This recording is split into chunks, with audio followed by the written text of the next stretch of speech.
ஒரு சூப்பரான side dish எப்படி செய்யுதுன்னு பார்க்கலாமா? முதல்ல அடுப்பு மேலே ஒரு பேன் வச்சுக்கோங்க. அதில் 4 டேபிள் ஸ்பூன் எண்ணெய் சேர்த்துக்கோங்க. எண்ணெய் நல்லா சூடானோடனே சாப் பண்ணி வச்சுருக்கிற வெங்காயம் 2 பச்சை மிளகாயும் சேர்த்துட்டு நல்லா பச்சை வாசனை போகிற வரைக்கும் வதக்கி எடுத்துக்கோங்க. இப்போ ஒரு தக்காளி நல்லா பேஸ்டாக்கி அதில் சேர்த்துக்கோங்க.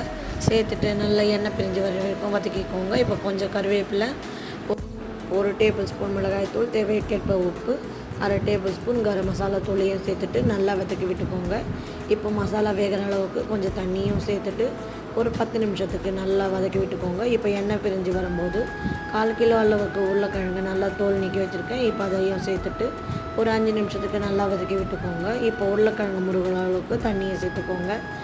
சேர்த்துட்டு ஒரு வாட்டி மிக்ஸ் பண்ணிவிட்டு ஒரு 10 நிமிஷத்துக்கு மூடி அதை நல்லா வேக வச்சு எடுத்தால் அருமையான உருளைக்கிழங்கு ஃப்ரை ரெடி ஆகிடுச்சு. இதோட ஃபுல் வீடியோவும் கீழே லிங்க்கில் இருக்குது, மறக்காமல் செக் பண்ணி பாருங்கள். தேங்க்யூ, பாய்.